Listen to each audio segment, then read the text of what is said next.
Bonsoir, bonsoir tout le monde, bonsoir. Bonsoir, j'ai l'habitude de dire bonsoir. Bonjour tout le monde, bonjour. Je vais juste baisser mon micro. 1, 2, voilà, parfait. Bonjour tout le monde, j'espère que vous allez bien. Bonjour, bonjour. Est-ce qu'on m'entend? Et toi, il faudra ton micro aussi. Bonjour, je vais pas prendre mon téléphone pour parler dedans. Ah oui, non, mais comme ça, d'habitude. il y a l'extrait. Hein. On fait pas encore des téléphones micro par Bluetooth comme ça? Tu sais que j'ai regardé l'extrait et en fait, d'un coup, tu voulais couper Ismaël. Et je commence à te dire non, non, non. Et je vois que tu as ton truc. Je suis ouais, c'est bon. Vas-y. Je fais vas-y, Youssef. Comment ça va, Youssef, depuis Bah écoute, lundi? très bien. Hein, t'es en forme? Oui, très bien, comme d'habitude. Grâce à Dieu. Alhamdoulilah. Et Et toi? ça va, j'ai un peu mal à la tête, mais ça va. Je pense que tu vas me remettre en forme. J'ai des comprimés ici. C'est bon, j'en ai pris un juste avant de partir, ça ok. devrait aller là. Ouais, ouais. Mais merci. Et Youssef savait son œuvre, on est à l'épisode 8. Ah ouais. Et là, on vient de finir les années 90, non? Ou il y a des choses à dire encore sur les années 90, sur la fin des années 90. Là, on est à la fin des années 90. Hein. Voilà, ces années 90 qui sont, enfin, qui est vraiment une décennie, la décennie 90, qui est vraiment une décennie terrible. On pensait déjà que la décennie des années 80 était terrible, et celle des années 90 va l'être encore davantage. Elle va se terminer beaucoup mieux, parce que dans les années 90, on l'a vu, il y a une succession de guerres, bien sûr, l'Irak, la destruction de l'Irak, la guerre civile en Algérie aussi est épouvantable. Les accords d'Oslo, les terribles accords d'Oslo qui pour beaucoup signifiaient la fin de la lutte palestinienne. D'ailleurs, Oui. je me rappelle que c'était la question, c'était qu'est-ce que tu penses de Yasser Arafat? Oui, tout à fait. Je t'avais demandé et on n'avait pas pu l'aborder. Mais Ouais. la figure de Yasser Arafat, parce que c'est quand même une figure symbolique, historique Bien de la sûr. lutte de la Palestine. Bien sûr. Et en même temps, tu as des gens qui sont assez critiques sur Yasser Arafat. Je parle pas des sionistes, hein. Oui, non, bien sûr. Je parle des... Ah non, mais je peux te dire une chose, c'est que nous l'étions également. À la même époque, dans les années 90, nous étions très critiques par rapport à Yasser Arafat, c'est la vérité. Pour nous, les accords d'Oslo étaient des accords de véritable une reddition des Palestiniens. Ouais. Et surtout, nous savions très bien que les sionistes, de toute façon, ne respecteraient pas cet accord. Alors, je pense que Arafat n'était quand même pas complètement dupe. Il savait à qui il avait affaire. Hein. Ouais. Mais nous savions très bien que même si Rabin pouvait apparaître comme un modéré au sein même de l'établissement sioniste, et qu'il était d'ailleurs, objectivement, même si c'était un ennemi, hein, c'était... C'était l'aile gauche du sionisme. Oui, on va dire. Non, Ouais. c'était le type qui... C'est un militaire, donc à un moment, un militaire... Ah, c'est un militaire? Oui, D'accord. enfin oui, il avait été militaire. Salut Aldo. Et d'ailleurs, il avait même une action terrible en 48, lui aussi. Hein, il avait aussi des casseroles par rapport à 48. Mais ce que je veux dire, c'est que c'est le type qui fait un petit peu ce que De Gaulle appelait la paix des braves, quoi. Hein, qui se dit à un moment, bon, on va Ils sont essayer... bien plus pragmatiques parfois les militaires que certains politiciens. Mais tu as tout à fait raison. C'est pas que dans le sens où ils seraient plus progressistes, c'est que ils se rendent compte de ce que c'est la guerre, ils se rendent compte de ce que c'est les coups, et qu'ils savent que stratégiquement parfois faut mieux éviter la guerre en tant que telle que... Mais tu sais quoi, tu as absolument raison, même si bien sûr moi je suis profondément antimilitariste. Je suis pas bon, bien sûr, sauf les armées populaires, hein, mais tu as parfaitement raison et l'histoire est pleine de ce genre d'exemples. Souvent, ce sont ceux qui n'ont jamais fait la guerre qui en parlent. On le voit actuellement pour l'Ukraine. Hein, on le voit avec BHL. On le voit avec BHL. BHL, c'est l'exemple parfait de ça où il faudrait faire à chaque fois la guerre. Voilà, à chaque fois la guire. Non, Salut Fabien. Alors, c'est pas automatique, mais c'est vrai que souvent, on a des civils qui sont va en guerre de façon absolument effroyable et sans même... voilà, ils l'ont jamais fait. Des gens qui n'ont jamais vu même un mort à la guerre, je dirais, qui savent pas ce que c'est, mais c'est épouvantable. Merci Monsieur W pour l'abonnement. C'est épouvantable. Un mort, à la guerre surtout, déjà. Mais alors, ces corps déchiquetés dans les guerres, cette odeur terrible de la mort, c'est... Enfin bref.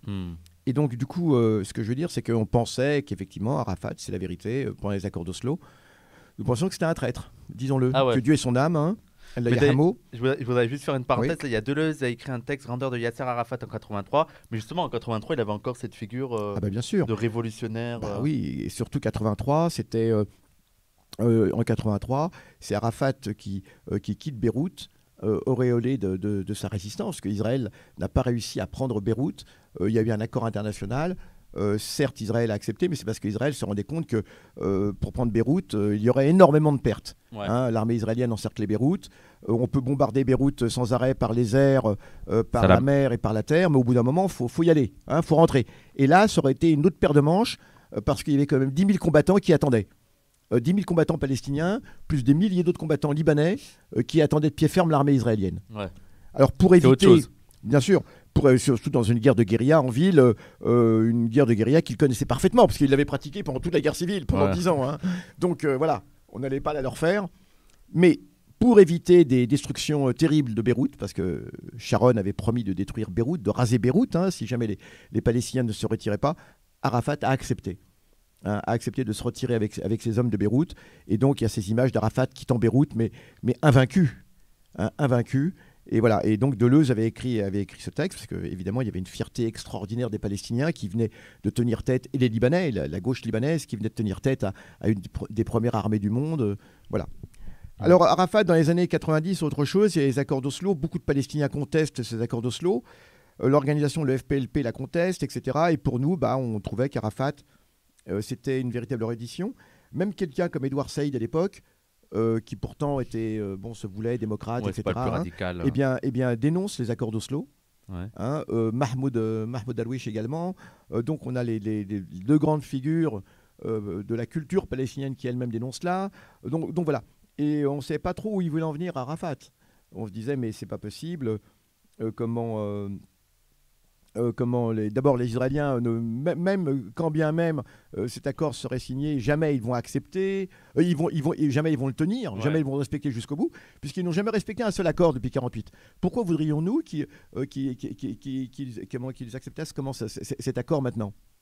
Et donc du coup, voilà, nombreux sont ceux qui à l'époque ont une grande désaffection, un grand désamour vis-à-vis d'Arafat. C'est notre cas. Finalement, les choses vont évoluer de façon assez terrible. Hein.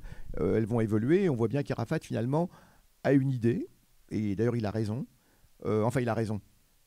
Il a une stratégie. Il n'avance pas comme cela. Arafat pense que, une fois que Gaza, parce que l'idée, c'était d'abord de libérer Gaza, et à partir de Gaza, il pourra entreprendre une reconquête. Hein, un petit peu comme l'idée du Vietnam, Vietnam du Nord, Vietnam du Sud, etc. Tout cela. Ouais. Hein, il fallait un point d'appui en Palestine. Ouais. Parce que jusque-là, les guérilleros palestiniens n'étaient jamais rentrés en Palestine, sauf à partir des tentatives de commando. D'accord. Voilà. Donc l'idée, c'était de reprendre contact avec la population palestinienne. Il faut quand même savoir une chose. Ouais, il faut être implanté. Alors, t'éloigne pas trop non plus. Ouais, d'accord. Là, c'est bien, t'es parfait. Parfait. Depuis 1948, il y avait une coupure totale entre les combattants palestiniens qui étaient à l'extérieur et la population palestinienne qui était restée sur place. D'accord. Donc, depuis 1948, ils ne s'étaient jamais vus. C'est-à-dire que tous les combattants qui étaient à l'extérieur... Ah, c'était toujours de l'extérieur. Ah, bien sûr. Parce que maintenant, c'est de l'intérieur, le Hamas, tout. Et c'est pour ça que, malgré tout, c'est une avancée. C'est que jusqu'aux accords d'Oslo, quoi qu'on en pense, les Palestiniens n'avaient jamais repris contact avec la mère patrie, les combattants. D'accord. Et c'est vrai que donc l'idée d'Arafat, elle se tient dans sa logique, c'était de dire il faut d'abord reprendre contact. Merci Fabien pour les 10 euros. Avec ce qu'on appelle l'intérieur. Reprendre contact avec l'intérieur, parce que c'est pas possible de mener uniquement une guerre de l'extérieur. Et une fois qu'on sera à l'intérieur, sans doute que les Israéliens ils ont leur idée, mais nous aussi on a notre idée, d'accord. Donc voilà, on changeait la donne. Merci beaucoup Fabien pour les 10 euros. Ce qu'on appelle, je t'en prie. Ce qu'on appelle aux échecs le grand rock. Hein, on change tout d'un coup. Hein. Le grand rock, hein, c'est une opération qu'on a le droit de faire une seule fois dans une partie d'échecs. Hein, d'accord, je connais pas les échecs. Oui, où la tour et le roi, on change tout d'un coup et ça tu peux faire ça aux échecs, le grand rock ? Bien sûr, oui, bien sûr. Mais tu changes quoi, c'est-à-dire ? Alors c'est la tour et le roi. On les change de position. Ah ouais ? Oui, absolument. Je suis nul. T'es bon aux échecs ? Non, pas bon, non. Je sais jouer. Mais tu connais les règles ? J'ai jamais connu les règles, moi, des échecs. Un minimum, oui, bien sûr. Et t'aimes bien jouer aux échecs ? Ouais. D'accord. Je connaissais pas le grand rock des échecs. Ouais. Et donc du coup, les années 90 se terminent comme ça. À la fin des années 90, on a la joie de constater qu'il y a une repolarisation vers la Palestine au niveau de la jeunesse. Parce que jusque-là, les militants qu'il y avait à Paris, c'était des gens un petit peu fatigués, on va le dire. Ouais. C'était surtout des anciens, des travailleurs, formidables, hein, on est bien d'accord, mais il nous fallait la nouvelle génération. Et c'était des anciens, c'était soit des anciens des militants qui venaient du Maghreb, ou soit des anciens travailleurs qui étaient là. Il n'y avait pas eu... Et là, on va faire quelque chose qui s'appelle... Dans les années 70 ? Non, ça c'est dans les années 90. 90. D'accord. 98 exactement. 98, il y a un retour de la jeunesse sur les. Eh oui, parce qu'on a l'idée, nous on n'avait jamais cessé de militer, et malgré tout, en même temps, on était un petit peu déçus par les accords d'Oslo, mais on n'avait jamais arrêté, hein, et on est content de voir que finalement, la tournure des événements en Palestine prend. Alors c'est vrai que malheureusement, à cause bon, on va le dire, de l'assassinat de Rabin malgré tout, parce qu'on ne va pas se réjouir de la mort de quelqu'un comme ça. Mais du coup, les sionistes avaient montré leur vrai visage, quoi. Ouais. Et donc on voyait bien et on se disait que voilà, il va y avoir une réorientation de la direction palestinienne, etc. Alors ouais, c'était pas un extrémiste juif qui avait tué. Si, justement. Ouais, on avait parlé de la dernière. Oui, on l'avait dit, hein, bien sûr. Bien sûr, absolument. C'était un membre de l'extrême droite religieuse, comme d'habitude. Voilà. Et en même temps, il y a ultra-cliptationatateur, je sais pas. En même temps, les accords d'Oslo restent quand même une base, certes très molle, mais une base officielle reconnue internationalement par les tribunaux internationaux. Ça reste peu, mais entre peu et rien. Oui, c'était ça. Alors, je suis toujours contre les accords d'Oslo. Et puis, je ne sais pas quelle tournure auraient pris les choses si jamais il n'y avait pas eu les accords d'Oslo non plus. Mais on peut pas dire. Mais c'est vrai qu'actuellement, quoi qu'on en pense, Gaza est une vaste prison et la Cisjordanie également. Hein.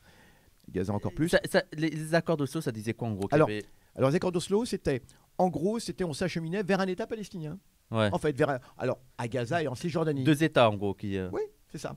Et l'idée, c'était de dire, on commence par Gaza. Ouais. Et puis, si ça se passe bien, on va étendre ça à la Cisjordanie. Enfin, c'était les Israéliens qui disaient cela. Et bien sûr, le processus a été interrompu par l'assassinat de Rabin. Et d'ailleurs, tu as raison de le dire. Yoshiro. Il y aura ensuite l'assassinat de Yasser Arafat. Donc les deux. C'est pas officiellement reconnu comme un assassinat. Non, bien sûr que non. Mais il y a, je pense, franchement, à 80%. Hein, sans être complotiste ou n'importe quoi, et pas que moi d'ailleurs, il y a un bouquin qui a été écrit, par le fils de Gisèle Halimi. Figurez-vous que le fils de on avait fait une conférence avec lui. Attends, c'est comment il s'appelle, celui de Le Monde de Diplo? Non, c'est pas Serge. Serge Halimi, c'est pas le fils de. Si. Ah d'accord, c'est son frère. Encore un autre. Oui, c'est un demi-frère parce que. D'accord. Et je ne me rappelle plus de son nom. Ça va me revenir, mais il a écrit un bouquin là-dessus précisément. Sur lui, ce qu'il pense être l'assassinat de Yasser Arafat.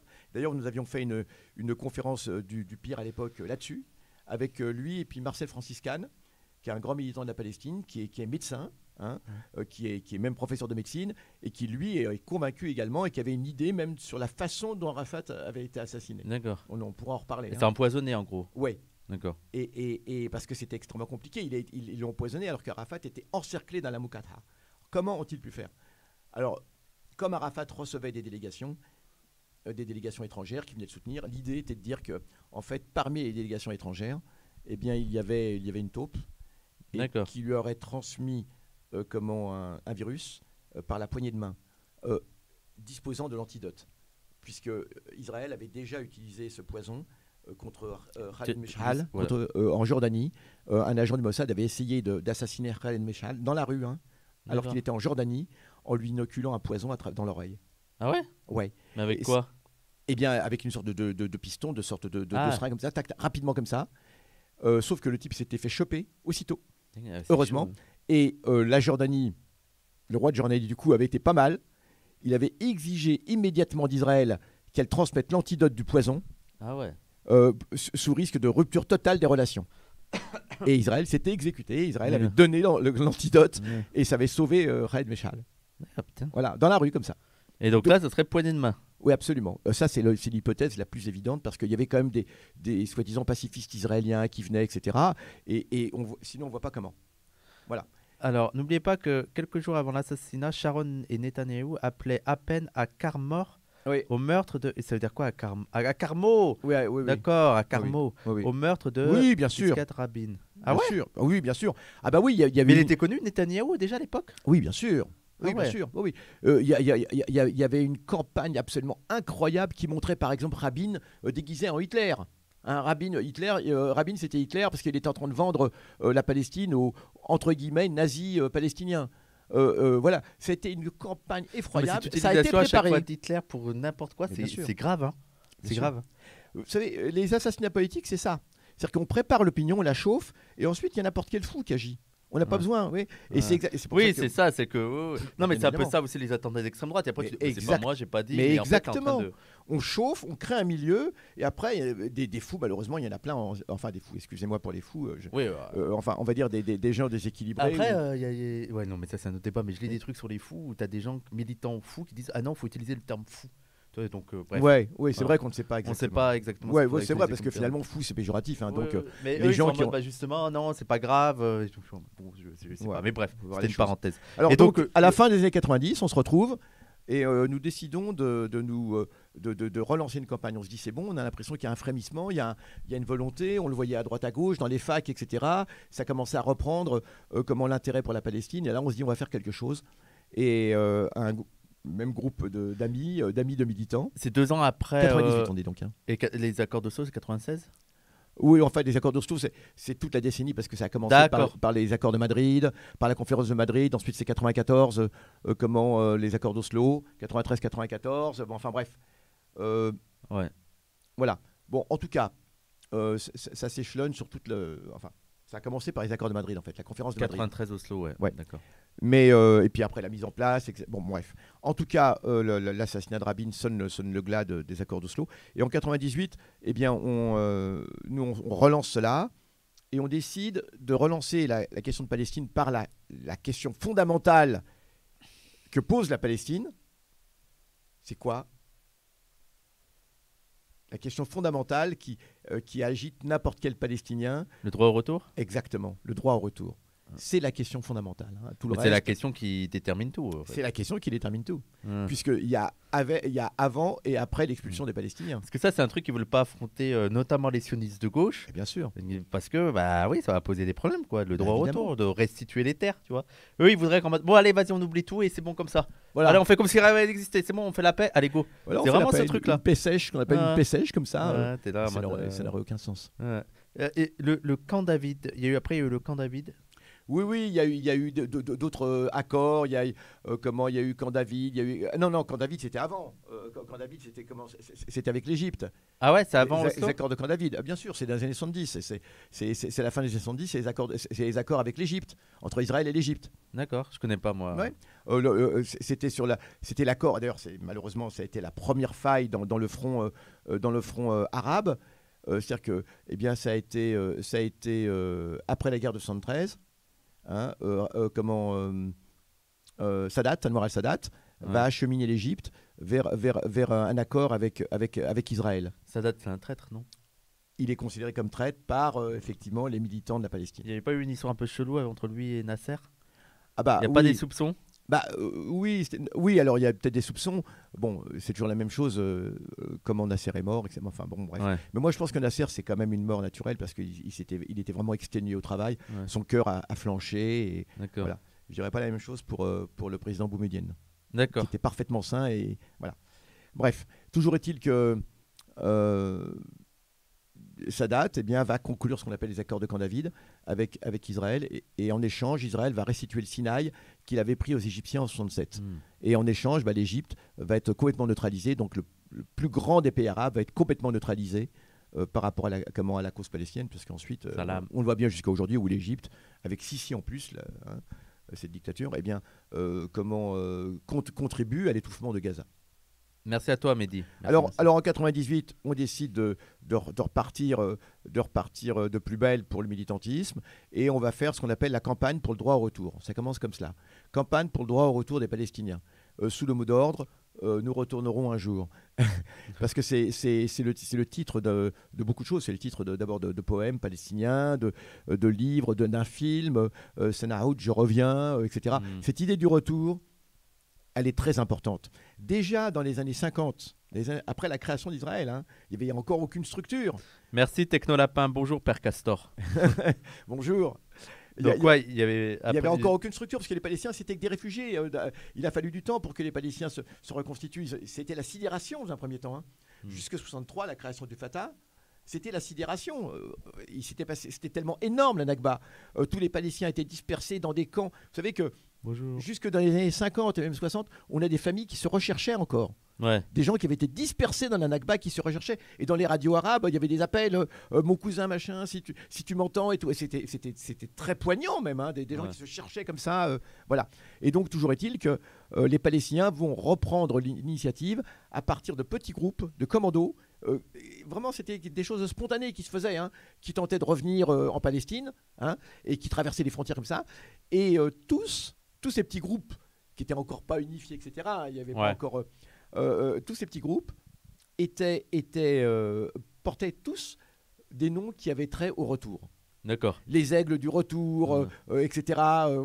Non, à chaque fois, c'était dit de retour, les lions du retour, etc. C'était des petits groupes, parfois d'une cinquantaine, d'une centaine de membres. Et ça, c'est un truc qui persiste toujours, parce que j'ai l'impression qu'Israël avait comme stratégie de quand ça va durer la colonisation, et donc ils oublieront l'idée de retour. Tu connais la phrase? C'est Ben Gourion, non? Alors, certains disent c'est Ben Gourion, d'autres... Mais je connais plus exactement la phrase. Mais tu as raison. Certains disent c'est Ben Gourion. Moi, je la tenais pour avoir été dite par Foster Dulles, qui était un secrétaire d'État américain d'affaires étrangères. Hein. Il y a deux Dulles, hein, mais bon, Foster Dulles. Un jour, alors certains disent que c'est Ben Gourion, enfin, et peut-être que Dulles a repris Ben Gourion, l'inverse, j'en sais rien. Mais un jour, on pose la question dans les années 50. Alors, donc, à Ben Gourion ou à Foster Dulles, secrétaire d'État américain, et quelqu'un lui dit, mais là, il y a un problème.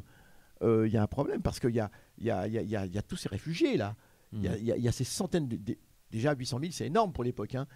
C'était la plus grosse quantité de réfugiés d'un coup, comme ça. Il y a tous ces réfugiés. Ça va poser un problème dans l'avenir et tout. Qu'est-ce qu'on va en faire et tout? Et là, la réponse est cinglante. C'est... Les vieux mourront, les jeunes oublieront. Ah oui, c'est ça. Les vieux mourront, les jeunes... Ce qui n'est pas le cas. Voilà. Ce qui n'est pas du tout... Ils ont oublié l'idée de transmission, quoi. Ouais. Alors, je réponds tout de suite à la question. Est-ce qu'on sait combien de réfugiés palestiniens sont dispersés aujourd'hui? Alors, le total, il y a 13 millions de Palestiniens à peu près dans le monde. Tout confondu, il y a 13 millions de Palestiniens à peu près dans le monde. Hein. Il y a à peu près 4-5 millions qui sont dans la Palestine même. Que ce soit aussi bien les territoires de 48 qu'on appelle Israël, ou que ce soit la Cisjordanie. Qu'on appelle Israël. Oui, que certains appellent Israël, ou que ce soit Gaza. Donc 5-6 millions par là. Oui, 2, 4, c'est ça. 2, grosso modo, enfin 6 millions à peu près. Le reste des 13 millions, 7 millions. Alors, on a environ, dans les camps de réfugiés, et dans la diaspora au Moyen-Orient, hein, parce qu'on voit qu'ils vont même encore beaucoup plus loin, ils vont jusqu'au Chili, les Palestiniens, ils vont partout, hein, ils sont allés partout. Eh bien, on a dans les camps de réfugiés, on n'a pas loin peut-être d'1 million de Palestiniens qui sont encore dans les mêmes camps où ils sont arrivés en 48. Hein, dans les mêmes camps qui sont devenus des quartiers, en fait, des quartiers pauvres, des quartiers déshérités, hein, de grandes villes comme Beyrouth, comme Saïda, au Liban, ou alors un peu partout à Amman, etc. Enfin bon, bref.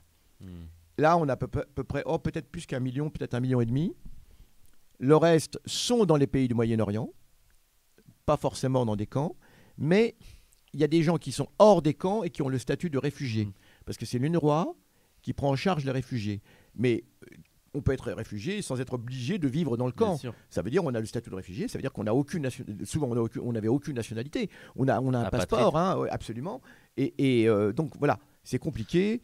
Voilà. Et voilà, donc en gros, on peut dire qu'en dehors de la Palestine, on peut considérer que tous les autres sont des réfugiés.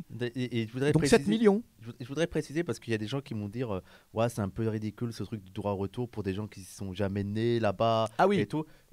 Vous soutenez un État où c'est fondé sur l'idéologiquement sionisme, c'est le droit au retour des Juifs. Bah, oui. de gens qui n'ont sûrement jamais été là-bas. Et genre, comme ils étaient Juifs et qu'il y a 4000 ans, ils ont été expulsés de là-bas, et ben maintenant ils ont droit au retour. Il y a des, bien sûr. Et c'est pour ça que tu as des gens en France, notamment, parce que je fais une petite parenthèse, parce qu'il y a une personne sur Twitter qui m'a attaqué, parce qu'il y a des gens qui nous ont comparé, Ouria et Soral. Et moi j'ai mis... Mais attendez, l'une des différences, c'est que notre projet englobe tout le monde, même les Juifs. Tu vois. Et les gens se sont arrêtés sur même les Juifs. En mode, même les Juifs, c'est sympa, même les Juifs. Bravo. Et il y a notamment elle, là, cette sioniste de gauche, qui a mis, l'antisémitisme de Wissam, même les Juifs. C'est Olia, elle a déjà fait plein de trucs. Genre, elle a vraiment une haine contre nous. Et elle, notamment, elle avait dit un jour qu'elle était première concernée pour parler d'Israël. Il fait meuf, t'es une juive en France. Je veux dire, s'il y a des premiers concernés sur la Palestine, c'est les Palestiniens, quoi. C'est pas toi. Je veux dire. Et donc, elle, et c'est vraiment cette idée de bah, moi, j'ai le droit au retour, c'est ma terre et tout. Donc, si vous vous trouvez ridicule, bah, alors les premiers qui mettent cette idée de droit au retour à l'extrême, bah, ce sont les sionistes. Mais en plus, c'est même pas un droit au retour, parce qu'entendons-nous bien, quand elle dit même les juifs et qu'elle te reprend là-dessus, mais c'est ça qui est incongru. Non, mais ça, c'est toujours, tu sais, c'est genre mon inconscient antisémite. Et je leur dis, mais en fait, vous avez rien, vous avez aucune. Je veux dire, parce qu'en plus, moi, ce qui me tue, c'est que sur le tweet, je leur dis, mais en fait, à part des tournures de phrases, vous avez rien sur notre projet antisémite. Ça serait quoi concrètement notre projet antisémite? Et c'est toujours des cette tournure de phrases, regardez ça témoignerait de son inconscient, de son antisémitisme larvé. Alors, moi, je il n'y a rien, quoi, il n'y a rien. Mais c'est complètement stupide, parce que si tu avais dit même les chrétiens, personne t'aurait repris. Or, et en plus là, en opposition à Soral qui exclut les juifs. Bien évidemment, non c'est moi qui les exclue et même sacrément. Mais en plus, je tiens à dire une chose, c'est qu'il n'y a pas plus de légitimité au retour des juifs qu'au retour des chrétiens. C'est-à-dire que ça veut rien dire. On se base pas sur une religion. Ou des musulmans. Parce que exactement. Donc même quand on dit les juifs, il s'agit des juifs qui effectivement sur place. Maintenant sont installés et le projet palestinien les englobe. D'ailleurs, je le rappelle, la charte de l'OLP le disait bien. La charte de l'OLP disait bien un État unitaire pour tous, quelle que soit la religion, etc. Alors, c'est même les juifs, si tu avais dit même les chrétiens, et pourtant, il n'y a pas plus de légitimité à réclamer le droit au retour des juifs en Palestine que le droit au retour des chrétiens. Parce qu'il y a eu des États chrétiens, bien et bien, sur cette terre. Donc, on ne voit pas pourquoi. Parce que l'idée. En fait, et c'est cette idée qui est raciste en vérité. Même quand c'est cette idée qui est raciste, l'idée du retour des Juifs est une idée raciste en vérité, parce que c'est pas une question de religion. À l'époque de l'Empire romain, les Juifs sont dans tout l'Empire romain. Au moment même avant même la destruction, de la guerre, d'accord, la guerre des Juifs, comment Flavius Joseph, la fameuse prise de Jérusalem, etc. À ce moment-là, tous les Juifs sont pas concentrés en Palestine. On a déjà à cette époque des tas de Juifs qui sont dans tout l'Empire romain. Et bon, on va pas revenir là-dessus, mais un jour on pourra faire une émission là-dessus pour préciser les choses. Donc voilà. Et alors donc cette idée cette loi fondamentale israélienne qu'on appelle la loi du retour est une loi raciste absolument et qui a été dénoncée en tant que telle par l'ONU avant que l'ONU sur pression américaine et sur pression états-unienne et israélienne ne se dédise et abolisse ces deux résolutions où on disait que le sionisme est un racisme et qu'il datait de 78, enfin de la fin des années 70. Alors, une question là, par rapport aux années 90. J'ai l'impression avec mes souvenirs d'enfance que dans les années 90, Chirac était tout de même soutien affiché à la Palestine. Moi, j'ai pas l'impression que ce soit vraiment vrai. Disons que tu trouves soutien à la Palestine, Chirac? Oui. Alors, on va se mettre d'accord. Parce que moi, j'ai plutôt... Alors moi, la vision que j'ai actuellement, c'est que c'était un peu le délire gaulliste. De défendre les intérêts de la France, mais qu'il n'y avait pas non plus un soutien, et donc montrer aussi son indépendance sur ces questions-là. Alors, entendons-nous bien, Chirac n'était pas antisioniste. Chirac était un impérialiste, et il n'est pas antisioniste, la question n'est pas là. Mais c'est vrai qu'il avait tissé une relation très personnelle avec Yasser Arafat. Et avec le monde arabe. Et avec le monde arabe. Mais c'était stratégique aussi. Alors, mais on est bien d'accord, c'est stratégique. Mais on a toujours deux façons de voir la stratégie. Il y a des gens qui vont voir la stratégie du côté d'Israël et d'autres qui voient la stratégie du côté du monde arabe. Alors, même si, avec toutes les insuffisances, nous, évidemment, on préférait une stratégie qui s'appuie sur le monde arabe, bien évidemment. Voilà. On amitié avec les Libanais qui n'était pas seulement stratégique. Pardon ? Il dit son amitié avec les Libanais qui n'était pas seulement stratégique. Oui, bien sûr. Là, il y avait des intérêts, on va le dire, des intérêts bien sonnants et trébuchants. On est bien d'accord, mais c'est vrai que Chirac était intervenu à différentes reprises en soutien à Arafat. Et d'ailleurs, il le disait, Chirac disait à Arafat, quand tu le veux, tu peux venir voir le docteur Chirac. Parce que dans le monde arabe, on a l'habitude de dire docteur lorsque quelqu'un est éminent, est important, on dit docteur, même s'il n'a pas le titre de docteur. Mais donc voilà, donc Arafat se plaisait à dire docteur Chirac, pas au sens de médecin, mais au sens de personnalité éminente. Et c'est vrai que Arafat était venu à Paris à plusieurs reprises. Chirac l'avait toujours bien reçu. Et il va y avoir ce fameux épisode qui a marqué tout le monde. En Israël, tu parles. À Jérusalem. Exactement. Où Chirac pète un câble. Donc à la fin des années 90. Je sais plus exactement la Il date. devait visiter, il me semble qu'il visitait et qu'il y avait plein de mouvements. Et je pense qu'il C'est me ça. semble, alors dans mes souvenirs, c'était les Palestiniens qui voulaient le rencontrer et tout. Ouais. Et tu avais les gardes du corps israéliens qui étaient. Qui faisait tout pour qu'il ne rencontre pas ouais. les Palestiniens. Ouais. Ouais. Parce qu'à l'époque, Et c'est un épisode. Ouais. Veut dire, Chirac, chez les indigènes, il a quand même une bonne image. bien sûr, Et 90% de sa bonne image, c'est dû à ça. bien Je veux dire, sûr, beaucoup, c'est regardez ce qu'il a Bien fait, sûr. il a osé dire, tu vois. bien sûr. Et surtout à la fin, quand Arafat a été empoisonné, parce que je persiste à dire qu'Arafat a été empoisonné, eh bien, non, docteur, c'est pas, dans le monde arabe, c'est plus complexe. Est-ce que c'est Chir ou pas? Savant ou pas du tout? C'est autre chose. Oui, ça a plutôt le sens de savant, Ouais. hein, d'une personne spécialisée dans un docteur, voilà. Bon, et toujours est-il que Chirac, c'est quand même Chirac qui a fait venir Arafat pour qu'il soit soigné, même si malheureusement le soin n'a pas été efficace, pour qu'il soit soigné à Paris lorsqu'il est empoisonné. Hein. Personne ne voulait d'Arafat, je tiens à le dire.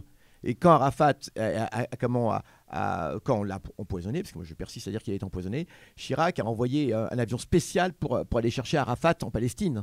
Hein, et il l'a fait venir et il l'a fait soigner dans un des meilleurs hôpitaux de France, c'est l'hôpital militaire de Percy. D'accord. Hein, voilà. Alors, le bruit et l'odeur, s'il vous plaît, n'oubliez pas. Pas bien Mais oui. sûr, mais Alors, on n'est pas en attention, train de mais dire que Chirac, on c'est vous dit que, l'antiracisme. alors Chirac, voilà. Chirac, C'est la impérialiste, France-Afrique, c'est la France-Afrique. c'est le racisme, voilà. bien sûr. Voilà. C'est la France, quoi. Oui, mais alors, ce que je veux dire, c'est que des gens ont des contradictions. Je veux dire, Ouais. bon, bah, voilà, c'est tout. Alors sinon, c'est tous les mêmes. On met un moule, puis voilà, tac, tac, tac. Or, tout le monde sait qu'il y a quand même des nuances, hein, entre Chirac et Hollande. Et d'ailleurs, j'aimerais vous dire une chose, entre Chirac et Hollande. Franchement, je pense que je préfère le premier. Mais nettement, à des tas d'égards. Mais toujours est-il que, enfin, le premier, je ne parle pas des idées, au niveau du respect. Oui, bien sûr. Voilà. Bien évidemment. Donc, on est tout à fait contre Chirac, bien sûr. Bon, il y a tout cela. Mais voilà, le fait est là, je donne une information. Et je tiens à dire une chose, c'est que sous les socialistes, on avait énormément de difficultés à manifester pour la Palestine. Ça peut paraître étonnant. Et c'est avec le retour de la droite, hein, absolument, c'est en 86 qu'on a pu à nouveau manifester pour la Palestine. Hein. Non mais je tiens à le dire. Alors là, à la fin des années 90, c'est Jospin Chirac, on est bien d'accord. Et c'est dans ce contexte, dont j'en reviens, que nous avons donc On va y arriver. Non, au contraire, c'est intéressant. Que nous avons donc décidé de faire les missions civiles que nous avons décidé d'abord de faire la campagne pour le droit au retour des Palestiniens. Nous avons envoyé une délégation au Liban, dans le plus grand des camps de réfugiés du Liban, qui s'appelle le camp de Ain Helway, qui est près de la ville de Saïda, au Liban Sud. Ouais. C'est le plus grand camp palestinien du Liban en tout cas. Et on a là-bas 100 000 personnes qui vivent sur un territoire qui fait 800 mètres sur 1 kilomètre. Hein. Ouais. On a vite fait là, pour la densité. Avec des ruelles dont la largeur maximale c'est 2 mètres. Hein. Ouais. C'est 3 mètres. Enfin, c'est fou, quoi. Et une des plus grandes concentrations humaines. Et on envoie donc cette délégation. On a beaucoup de relais là-bas. On le fait d'ailleurs avec un ami, mon meilleur ami, Walid Cherara, mon excellent ami Walid Cherara, qui est journaliste libanais. Qui nous regarde apparemment. Oui, qui nous regarde, il arrive absolument. Il nous regarde là, il est enthousiasmé. Et donc du coup, avec lui et d'autres amis sur place au Liban, avec plusieurs militants de France, une délégation est envoyée. Je n'en fais pas partie. Mais les amis partent là-bas et reviennent avec un film qu'ils ont tourné. Alors, il y a Samir Abdallah aussi, qui est donc réalisateur, qui est cinéaste, qui fait partie du groupe et qui sera très actif dans tout le reste. Et c'est lui qui filme. Et donc, ils reviennent avec un film qui s'appelle « Nous retournerons ». Nous retournerons un jour. Est-ce que c'est le logo du truc ? Alors non, c'est pas encore cela. Là, on n'est pas encore là. D'accord. Ça, c'était en 98. Et 2 ans plus tard, eh bien, comme ça a bien marché, comme nous avons ensuite fait une grande manifestation dans Paris extraordinaire où il y avait pour la première fois peut-être 6 000, 7 000, c'était énorme pour l'époque. Ouais. Hein. Et puis énormément de jeunes, et puis vraiment de toute origine. C'était extraordinaire. Je me rappelle cette grande manif dans le boulevard Saint-Michel qui était éclatante de soleil et tout. On n'en revenait pas parce qu'on n'y croyait pas. Il y avait les accords d'Oslo, tout le monde était complètement déprimé. Des gens, c'était épouvantable ce qui s'était passé dans cette décennie 90. Hein. Beaucoup de militants avaient raccroché, étaient complètement déçus, des déprimes terribles, des dépressions. Et là, eh bien, tout d'un coup, cette jeunesse qui déferle sur le boulevard avec la Palestine, on n'avait jamais vu autant de jeunes pour la Palestine. Facilement 6-7 000. C'était une très belle manif. Ouais. Et donc, du coup, ça nous redonne beaucoup de courage. On a organisé aussi un festival, donc Samir Abdallah, qui avait quand même pas mal de liens dans le milieu du cinéma. On a organisé un festival de films au Halles, à Paris, carrément à la Cinémathèque de Paris. D'accord. Un festival du film palestinien pour la première fois, et qui durait plusieurs jours comme cela, avec que des films palestiniens, des films que des gens n'avaient jamais vus. C'était extraordinaire, qui a eu un succès fou. Et c'est sur cette lancée qu'ensuite on décide, 2 ans plus tard, eh bien, on va avoir l'idée de faire les fameuses missions civiles pour la protection du peuple palestinien. Et là, tu peux avec l'association, est-ce que c'est ça l'association qui, selon moi, porte le nom le plus long du monde? La CCPTTPT, comment ça s'appelle officiellement? La CCIPPP. La CCIPPP. Campagne civile internationale pour la protection du peuple palestinien. Ah ouais. Et c'est là où il y a le logo. Attends, voilà, je vais tu vas mettre te montrer le logo. Tac, je vais baisser un peu le chat, je vais le mettre sur moi. Et le logo, c'est voilà. ça là. Alors, il a été très soigneusement pensé. C'est une des amies qui était avec nous, qui était graphiste. Hein, donc, on voit bien que on pense à quoi quand on voit cela comme forme déjà? Moi, je vois c'est l'olivier, non? Alors, il y a l'olivier au centre, oui. Moi, ça me fascine à quel point Youssef reste combatif malgré le temps et les échecs successifs essuyés. Mais nous n'avons aucun échec. Mais pas du tout. Ce sont des petites péripéties. Exactement, ça fait un œil. Ah oui, c'est vrai que ça fait un œil. Bien sûr, c'était le but. Witnesses, les témoins. C'était l'idée. D'accord. Nous étions témoins. Alors, l'idée... Et le vert, c'est pour la paix et l'islam? Alors, bien sûr. Et pour l'écologie? Oui, puis l'olivier, etc. Et puis bon, le vert, c'est une belle couleur. Hein. Ah oui, c'est vrai que ça fait le contour des yeux aussi. Protection du peuple palestinien. Ouais, voilà, ça a hein. été vraiment, vraiment très, très bien pensé. J'ai oublié le nom de cette camarade graphiste qui l'avait pensé, ce logo. Ça me reviendra peut-être. Voilà. Ouais. Et toujours est-il que, puisqu'on a eu des gens extraordinaires avec ces missions, je relate. L'idée première, elle vient de cet ami Walid Charara, qui est journaliste donc, au Liban aujourd'hui, dans un fameux journal, Al-Akhbar, qui est un des premiers quotidiens libanais, je tiens à le dire. Excuse-moi, il demande pourquoi l'olivier? Parce que l'olivier, c'est aussi un arbre de... Alors, c'est le symbole de la Palestine, et c'est le symbole de la paix en même temps. Ouais. Et c'est aussi un arbre dans la région, parce que le Liban, il a aussi l'olivier. Ah oui, bien sûr. Oui, le Liban, comment l'olivier, c'est l'arbre de la Méditerranée par excellence. Hein, et précisément pour les Palestiniens, eh bien, comment l'olivier a une grande, grande importance, parce qu'il symbolise... Vous savez, l'olivier, c'est un arbre qui peut vivre extrêmement longtemps, extrêmement vieux. Ah, c'est le cèdre, pardon, le Liban, pardon. Oui, le cèdre. Oui, bien sûr. Pardon, excusez-moi. Ah oui, le Liban, c'est le cèdre. Mais on a des oliviers partout, c'est un arbre qui parle à tout le Moyen-Orient. Hein. Et surtout, l'olivier, vous savez qu'on a des oliviers qui sont extrêmement vieux, qui ont pratiquement connu l'époque du Christ. Hein. C'est absolument fabuleux. Et en tout cas, qu'Israël se dépêche de déraciner, c'est incroyable le nombre les milliers d'oliviers qu'Israël déracine chaque année, oliviers palestiniens. Hein. Mais l'olivier, c'est un arbre qui a donc des racines extrêmement profondes, extrêmement noueuses, et qui est solide. Qui symbolise bien... voilà. Alors... Salut Ultra Clip pas... Bon, on vous laisse prendre le temps de transmettre aux jeunes et de corriger les moins jeunes. Certains étaient sacrés pendant la Grèce antique de Sparte. Bah bien sûr. Enfin, il y a pas mal de... Il y a aussi le cyprès, qui est un arbre sacré chez les Grecs, etc. Enfin bref. Donc mission civile pour la protection du peuple palestinien. Alors, Walid discute un jour avec un Libanais, enfin non, avec un Palestinien, qui est prof à Paris, à l'époque, à l'école américaine, et qui s'appelle Marwan Bishara, qui est le frère de Hazmi Bishara, dont on a déjà parlé. Celui qui a écrit le livre dont je vous ai déjà recommandé sur le salafisme. Voilà. Alors Hazmi Bishara qui a été député à la Knesset. Ouais. C'est un Palestinien chrétien de formation marxiste aussi. Ah oui, absolument, de formation marxiste et nationaliste au sens nassérien. Ouais. Hein, tout à fait, qui était extraordinaire et qui a dû prendre la fuite, qui a dû fuir d'Israël puisque on lui a trouvé une inculpation, etc. De soutien. Je crois qu'il avait eu des mots de soutien à la résistance palestinienne. Donc du coup, la comédie a assez duré selon Israël et donc un mandat d'arrêt a été lancé contre lui. Il a réussi à fuir. Donc la Palestine de 48, et maintenant il est au Qatar. D'accord. Maintenant il est au Qatar, et nous avions fait d'ailleurs un meeting avec lui à Paris, à la Bourse du Travail de Paris, où il était présent, il y a très très longtemps. Donc, du coup, c'était avant les indigènes ou je ne sais plus, dans ces eaux-là.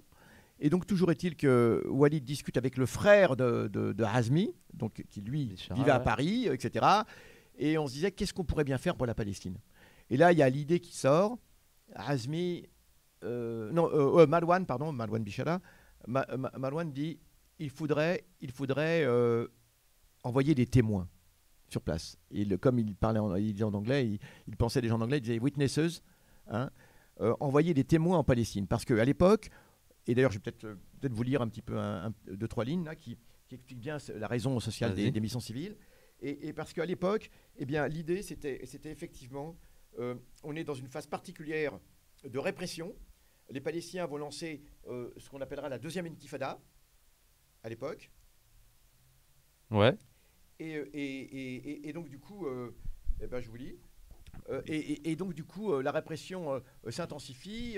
Donc, Rabin a été assassiné, etc. Et ça devient extrêmement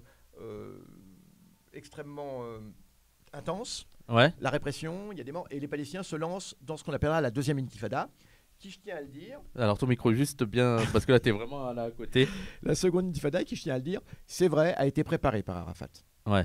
Arafat a préparé, c'était Et ce son serait quoi idée. le problème qu'il serait préparé? Ben non, mais parce que les gens commencent à dire oui, le double discours d'Arafat, en même temps qu'il parlait de paix, etc. En fait, il préparait la deuxième intifada, et d'ailleurs, c'est ce qui lui vaudra la Non, vie. mais attends, de la part du camp qui a mené 150 guerres au nom de la paix, t'es quand même. Ouais. Voilà quoi. Hein, Ouais. c'est pas les premiers à devoir parler de double discours quoi. Ouais, c'est sûr.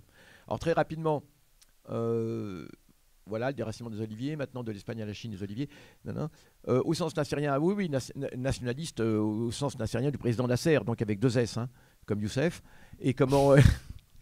Et donc, du coup, oui, Nasser qui représente une des branches du nationalisme arabe. D'accord. C'est dans ce sens-là. Et tu penses quoi des phalangistes libanais? Ont-ils été pardonnés par la société civile libanaise pour leur collaboration avec Israël? C'est l'extrême droite libanaise, non, les Absolument. phalangistes? Je ne pense pas qu'ils aient été pardonnés. Maintenant, au plan légal, c'est autre chose. On a décidé le Liban par souci d'apaisement, hein. Mais je ne pense pas que les gens qui, évidemment, d'abord le pardon, il faut d'abord que la personne demande. Hein, on ne pardonne pas quelqu'un qui n'a pas demandé à être pardonné. Ouais, je crois pas que ce soit leur cas. Voilà, oui, ça a été quand même épouvantable cette guerre civile. C'est vrai qu'il y a eu aussi des exactions qui ont été menées. Vous savez, une guerre, c'est toujours épouvantable. Hein. Bah oui. Même dans la guerre civile espagnole, une guerre civile, c'est pour ça que c'est la pire des choses. Et c'est pour ça qu'il faut absolument préserver n'importe quelle de la guerre civile. Et en tout cas, voilà, dans la guerre civile, plus personne ne se reconnaît. Hein. Dieu nous en préserve, parce que je peux vous dire une chose, c'est que dans la guerre civile, le meilleur de nous sera appelé à commettre des choses ignobles. Voilà, il faut vraiment le savoir, hein, pour ne pas avoir une vision idyllique, etc. D'accord. Le meilleur d'entre nous, lorsqu'il aura un frère, un ami, un camarade tué, vous ne savez pas comment il peut se conduire. Et moi, je peux vous le dire parce que j'ai vu j'ai lu des récits, on m'en a parlé, et voilà, et je connais des gens qui eux-mêmes disent c'est épouvantable ce qu'on a été amené à faire. Bon, bah voilà. Donc la guerre civile libanaise, voilà. Donc toujours est-il que le jour où le QG d'Arafat a été attaqué à Gaza, après que 2 policiers israéliens ont été tués lors d'une émeute en Cisjordanie, effectivement, ouais, 2 policiers israéliens qui s'étaient perdus en Cisjordanie, ouais, effectivement. Et oui, bah voilà, c'est comme ça. La violence appelle la violence. Ouais. Les Palestiniens, c'est le peuple le plus pacifique au monde. Voilà, qu'est-ce qu'on veut maintenant? Qu'ils se suicident? La guerre civile espagnole, ça trauma encore des familles même maintenant. Oui, et je le dis franchement, même du côté républicain, on a commis des choses terribles. C'est vrai qu'il y a eu des prêtres qui ont été crucifiés, qui ont été brûlés vifs, etc. Il y a eu une violence qui est déchaînée. Et voilà. Alors on en revient donc à la Palestine, et donc on décide de faire ses missions civiles. Et là, il y a cette seconde intifada, et on dit qu'il faut absolument intervenir. L'Europe doit intervenir. Après tout, Israël a des accords d'association avec l'Union européenne, et il faut absolument qu'Israël respecte cet accord d'association qui stipule le respect des droits de l'homme, etc. Or, ce n'est pas le cas. L'Europe doit absolument être... Et comme l'Europe ne veut pas faire son boulot, et comme les officiels européens ne veulent pas faire ce boulot, c'est aux citoyens européens de le faire. Alors à l'époque, on est en pleine dans cette idée que les citoyens peuvent faire quelque chose. Hein. Depuis, on a compris que... Voilà. Je fais juste une parenthèse avant que tu lises le texte. On a beaucoup de familles qui ont vécu la décennie noire, et en fait, ça me fait penser qu'il faudra qu'on fasse un jour un truc sur la décennie noire en Algérie. Peut-être en regardant un documentaire, en faisant un react ensemble. Ça te dira? Oui, avec grand plaisir. Parce que c'est un truc qu'on n'a pas abordé, mais c'est vrai, dans les années 90. Mais ça, c'est encore un énorme sujet. Mais peut-être qu'on le fera avec un documentaire, et comme ça te permettra de réagir et tout, tu vois. Moi, je préfère dire la décennie terrible. ou la décennie sanglante. Bon, on ne va pas dire la décennie noire, mais c'est vrai qu'en Algérie, on dit cela. Mais bon. Excuse-moi, juste pour le micro. Oui. Voilà. Oui, pardon. Et donc, oui, la décennie terrible, absolument, c'était dingue. Exactement, les gens, tu as tout à fait raison. Comment s'appelle notre camarade Je vois pas le nom. Bon. C'est Dimo. Ouais. Dimo, je crois. Dimeo. Ouais, il a tout à fait raison. Les gens ne savent pas ce que c'est qu'une guerre civile. C'est pour ça qu'une guerre, d'abord les guerres impérialistes, évidemment, on est contre. Les guerres civiles, on est contre. À mon avis, les seules guerres que l'on puisse accepter, c'est les guerres de libération nationale, parce que là, il n'y a vraiment pas le choix. Mais la guerre, de façon générale, et qui elle-même est terrible, quoi. Et qui elle-même est terrible. Et c'est parce que vraiment, on n'a pas le choix. C'est le cas des Algériens, le cas des Palestiniens. Voilà. C'est par exemple, l'extrême droite mise beaucoup sur les horreurs qu'ont commis le FLN, et nous, on n'a jamais nié les horreurs qu'ils ont pu commettre. Mais face à un système on va pas faire d'angélisme. On va pas dire non, c'est pas vrai. Il n'y a pas eu de pieds noirs tués. Bon, enfin, des pieds noirs tués en tant que tels, non pas. Mais ils ont pu commettre des. Par contre, les harkis, oui. Non, mais même entre eux, en fait. Oui. Mais les gens sont pas. Et à Oran, c'est vrai qu'à Oran, il y a eu des pieds noirs qui ont été tués, qui ont été. Non, mais même entre eux, ils se rendent pas compte comment. Vous êtes dans un état de guerre et vous êtes paranoïaque, quoi. Et vous avez des raisons d'être paranoïaque parce que les infiltrés. Il suffit de voir comment la résistance française. On n'est même pas dans cette situation, mais à la libération, alors que le pays est libéré, les règlements de compte, ça y allait. Et alors que le pays était libéré, donc ça servait plus à rien. Je ne parle pas que des femmes tondues, des gens qui ont été exécutés sur simple présomption, etc. Je veux dire, non.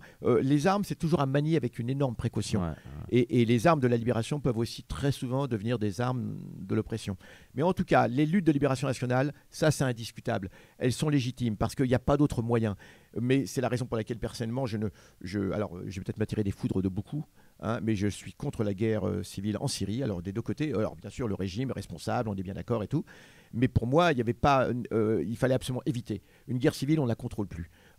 En Algérie, évidemment, n'en parlons pas. J'étais personnellement absolument pour la concorde civile et j'étais pour cette idée, ce qu'on appelle la plateforme de Rome, pour l'arrêt des combats absolument. Et la question n'est pas là, c'est que les armes ne peuvent pas très souvent n'aboutissent qu'à plus de morts. Je dis simplement dans les luttes de libération nationale, là effectivement, le recours aux armes, qui n'est pas une volonté de l'opprimer, c'est pas l'opprimé qui décide de l'utilisation des armes ou pas. Donc autant que faire se peut, ne jamais se servir d'armes. Alors il y a des tas d'autres moyens.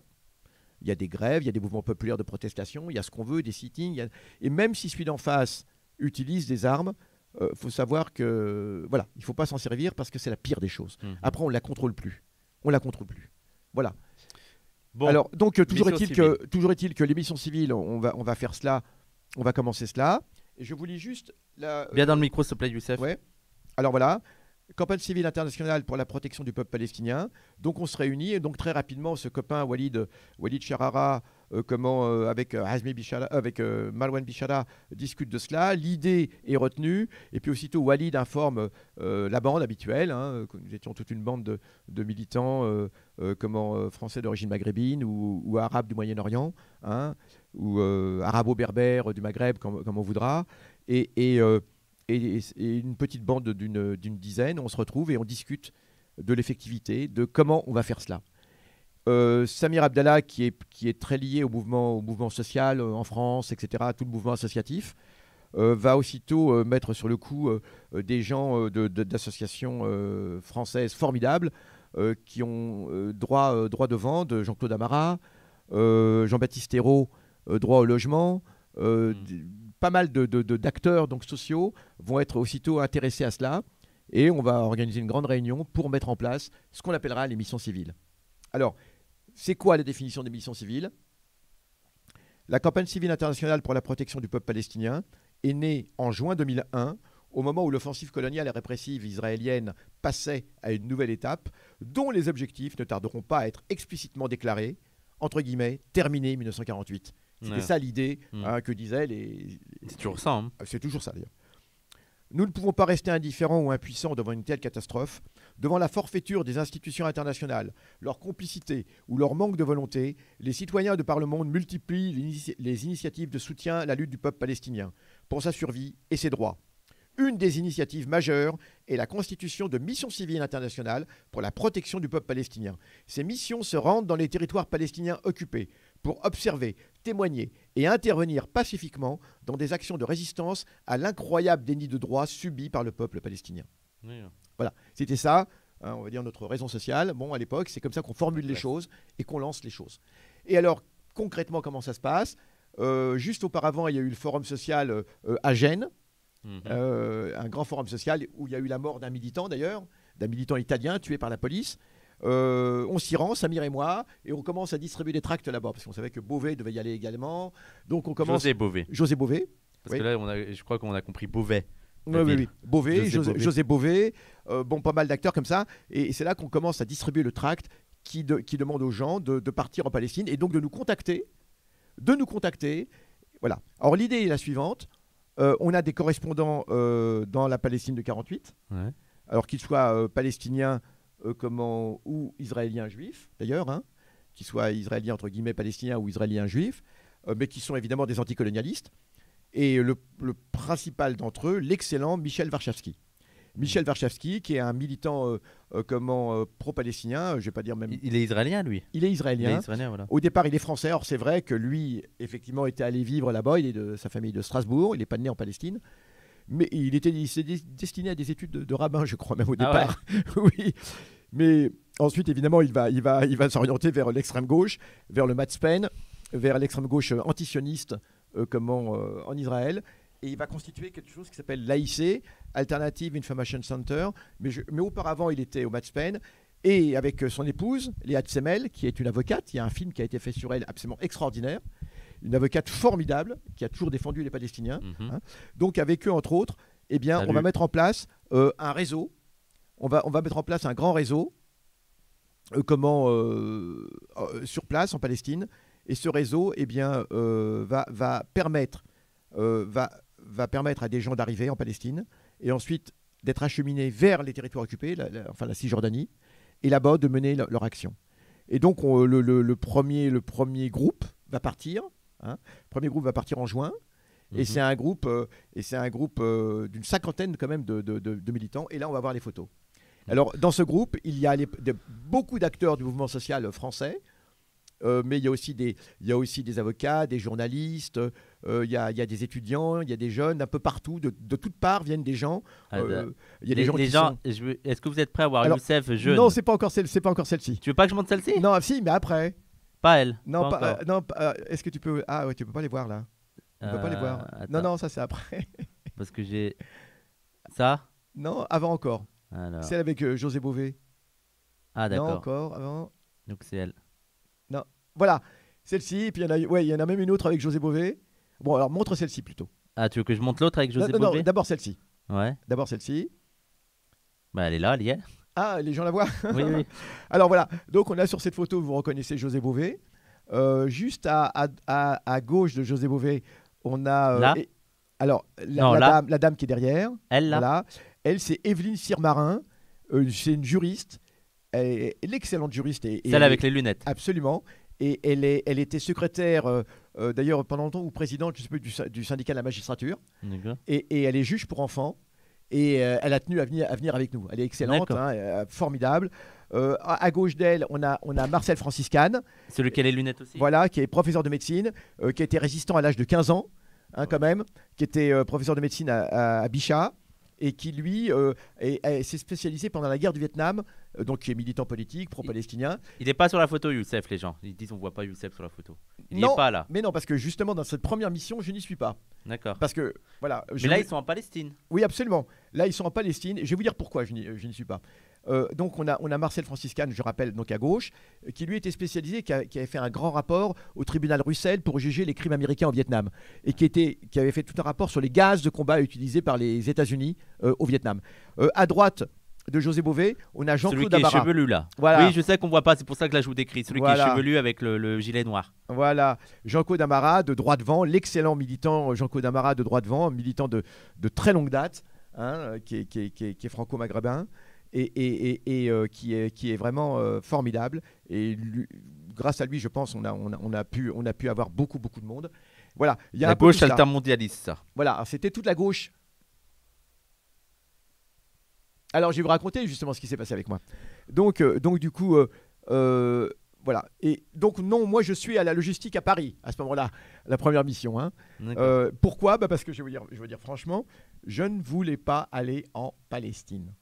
occupée tant que la Palestine serait occupée. C'était l'idée Ah de ouais, non, mais l'époque. toi, t'irais jamais en fait. Bah, c'était l'idée à l'époque, faut comprendre aussi. L'idée à l'époque, c'était, d'ailleurs c'est toujours le cas, je ne reconnais pas Israël, hein, je vous le dis, mais l'idée à l'époque, c'était dès l'instant où on met les pieds là-bas, eh bien c'est une On façon normalise. de reconnaître, de normaliser, etc. les choses.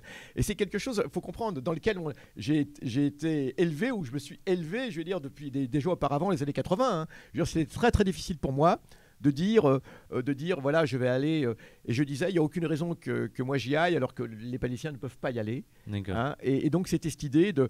Bon, alors après, je vais céder parce que les camarades vont insister en disant qu'on a besoin de quelqu'un là-bas au niveau de la logistique, enfin, parmi les organisateurs, donc, etc. Donc, Samir et les autres insistent. Et c'est comme ça que je vais partir dans la deuxième mission. Parce que c'est la première mission de juin. Elle va être suivie d'une deuxième mission en juillet. Et les missions vont se rapprocher de plus en plus. Hein. Et ces missions civiles, elles vont durer jusqu'aux années de 2013, quand même. Hein.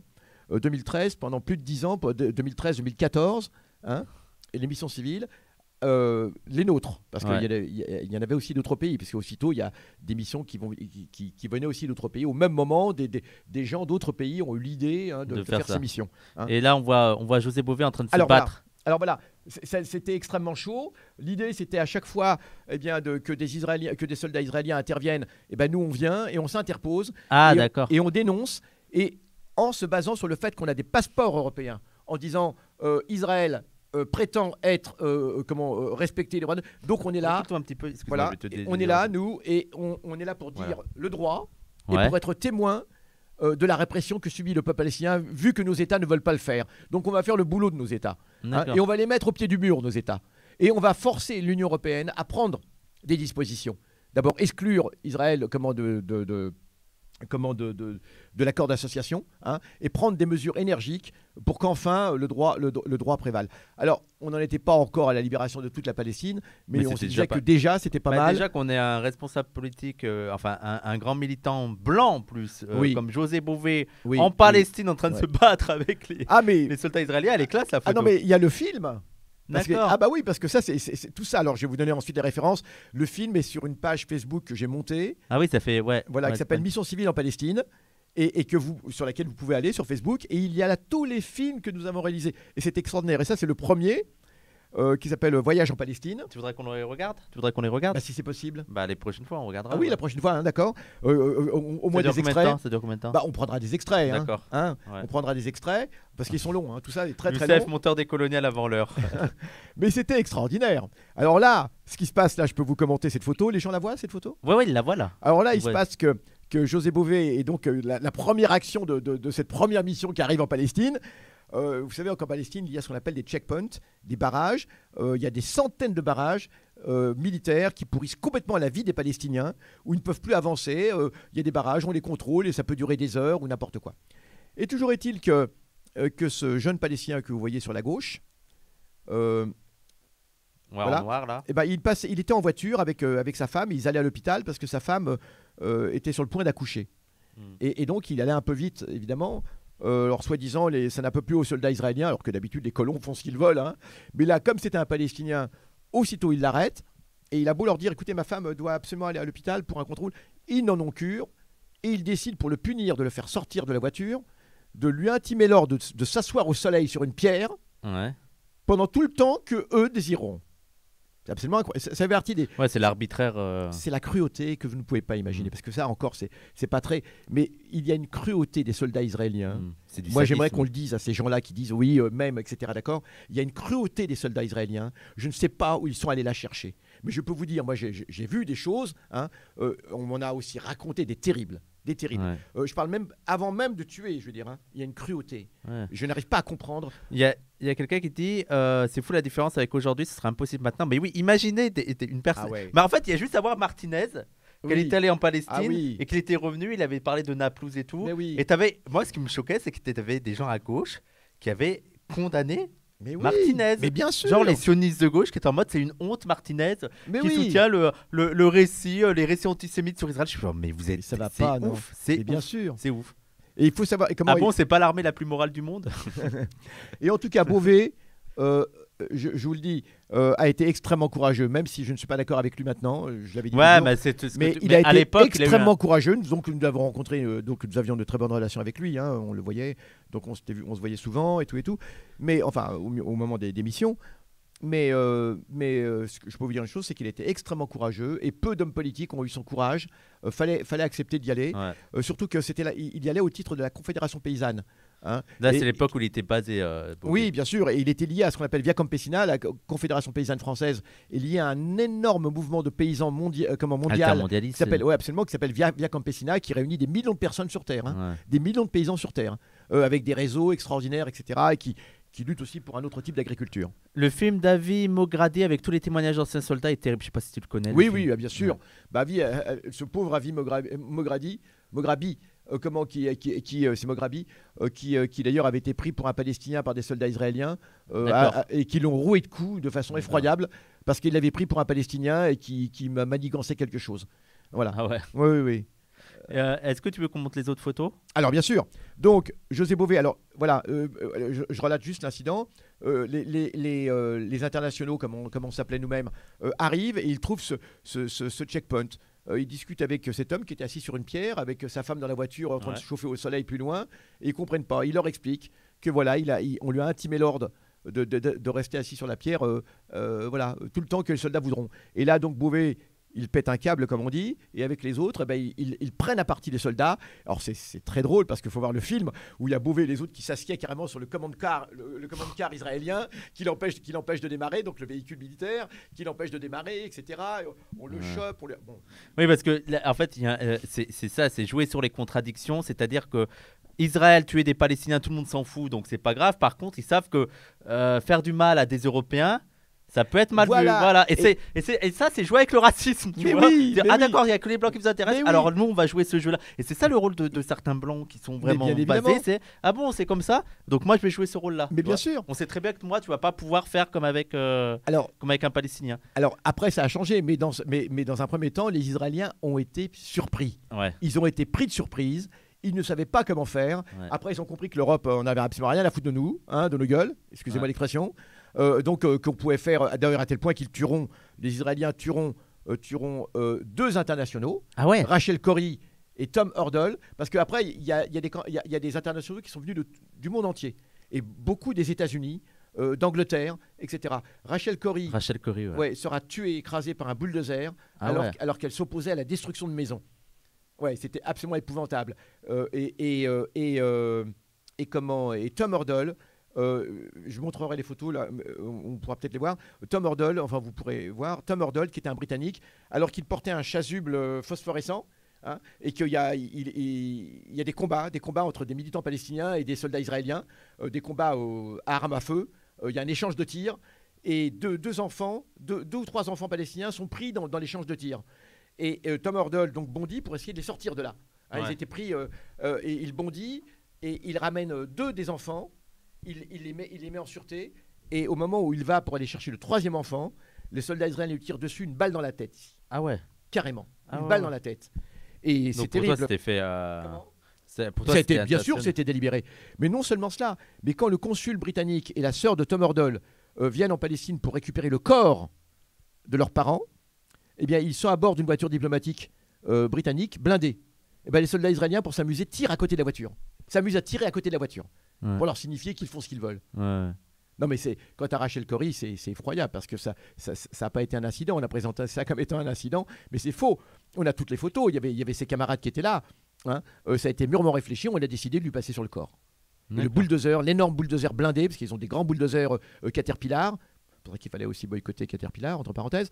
Eh bien, ces grands bulldozers qui sont blindés, eh bien, vont l'écraser comme cela. Et voilà, c'est absolument épouvantable. Donc, c'était pas une mince affaire. Beaucoup d'autres ont été blessés, des internationaux ont été blessés, ont été jetés en prison, ont été arrêtés, etc.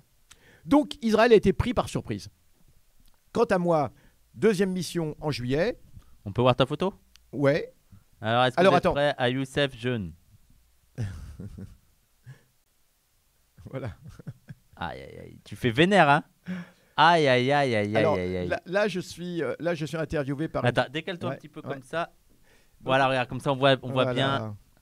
Là, je suis interviewé par Al Jazeera, je crois. En tout cas, une chaîne une chaîne arabe, il me semble. Hein. Qu'est-ce que tu... Et- Je suis désolé, mais tu fais jeune de banlieue là. Tu fais genre. Et vénère. Vénère, regardez-moi ça. Le you-you. Le you-you. Donc on portait tous les t-shirts comme cela, mission civile. Et là, je suis devant la Maison d'Orient. Cette virilité. Ah, On dirait mon oncle vénère. Quel BG. Aïe, aïe, aïe. C'est un vrai BG. Alors, là, t'étais où? T'étais... à Là, Jérusalem, devant la Maison d'Orient. D'accord. Les Israéliens venaient de fermer la Maison d'Orient. La Maison d'Orient, c'était un petit peu, c'était un lieu qui servait de point de ralliement pour tous les militants palestiniens à Jérusalem, hein, Oui. qui était dirigé par l'excellent Faisal Husseini. Merci l'Armorter Vanzé, l'argent colonial insulaire pour les décoloniaux. Merci beaucoup. Merci l'Armontré. Ouais, c'est ça. Et donc du coup, j'ai accepté de partir enfin à la deuxième mission. Mais en même temps, je voulais pas y aller, mais bon, j'y vais. Mais en étant sûr d'une chose, c'est que les Israéliens vont me refouler à la frontière, Ouais. parce qu'ils me connaissent Ouais. depuis les années 80. Je vais pas En vous plus, raconter. t'as une gueule d'arabe. Hein, je suis Voilà. désolé de te le Ah dire. non, mais il y avait d'autres Arabes, mais là, ils me connaissaient Ouais. personnellement. Je vous l'ai déjà expliqué, dans les années 80, c'était un petit peu chaud avec eux. C'était pas les meilleures relations du monde. Donc, évidemment, quand j'ai été arrêté de multiples fois dans les années 80 pour mon militantisme pour la Palestine, évidemment, il y a une grande collaboration entre la police française et la police israélienne. En plus, j'animais des émissions de radio sur la Palestine, donc j'étais connu comme le loup blanc, comme on dit. Hein. D'accord. Donc, j'étais sûr qu'évidemment, je serais refoulé à la frontière. Et donc, dans la deuxième mission, je fais partie de la deuxième mission.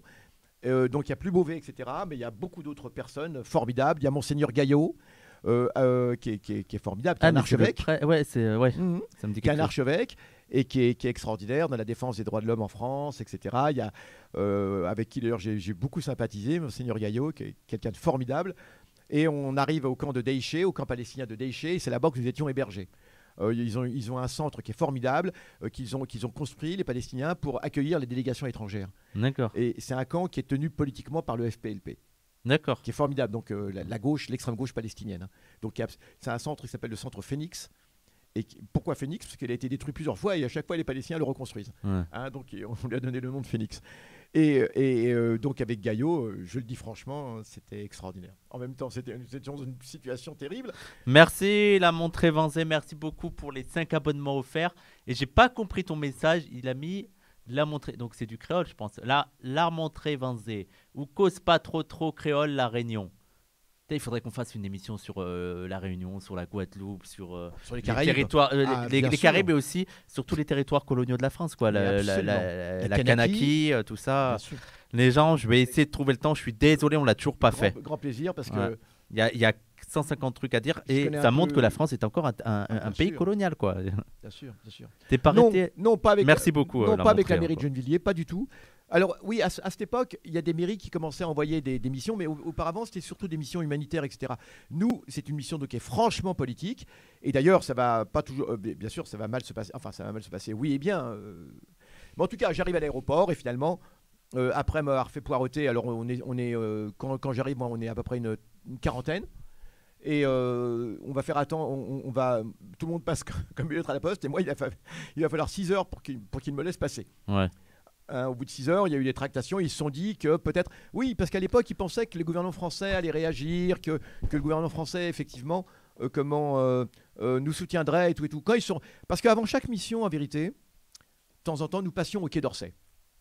Et pourquoi? Parce que nous voulions justement interpeller les hommes politiques. Et je tiens à dire une chose, c'est que nous étions reçus très bien au Quai d'Orsay. D'accord. Absolument. Hein, Ils étaient sympas. Vous bah- aviez le café, les croissants. mais quasiment, parce qu'à l'époque, non, mais pourquoi est-ce que nous passions au Quai d'Orsay? Pour les mettre en demeure en disant voilà, nous partons, s'il y a quelque chose, vous êtes tenus pour responsables, vous êtes tenus de faire respecter le droit par rapport à vos concitoyens, etc. C'était pour les mettre aussi au pied du mur. D'accord. Et ça marchait très bien Ah d'ailleurs. bah oui. Mais Bah bien oui. sûr. Ça marchait très bien d'ailleurs en disant voilà, nous allons faire ce que vous devriez faire. Voilà ce que nous disons aux gens. Et je tiens à dire qu'ils étaient à l'époque, il y avait une très bonne ambiance, le Quai d'Orsay, et surtout à l'époque, le consulat de France à Jérusalem était tenu par quelqu'un de formidable qui s'appelait Denis, je crois. Oui. Ils prenaient la voiture parfois. Très drôle. Et donc du coup, il sera ensuite ambassadeur au Liban d'ailleurs. Et là, et on peut le dire maintenant avec le recul, il nous a beaucoup aidés. D'accord. notamment pour une chose qui est très importante, c'est que Salut Ayam. comme nous étions des témoins, nous revenions de Palestine avec beaucoup de photos, de documents. Et il fallait les faire passer, parce qu'à la douane, évidemment, les Israéliens allaient mettre la main dessus. Et j'avoue que, on peut le dire, ces documents sont passés souvent par la valise diplomatique.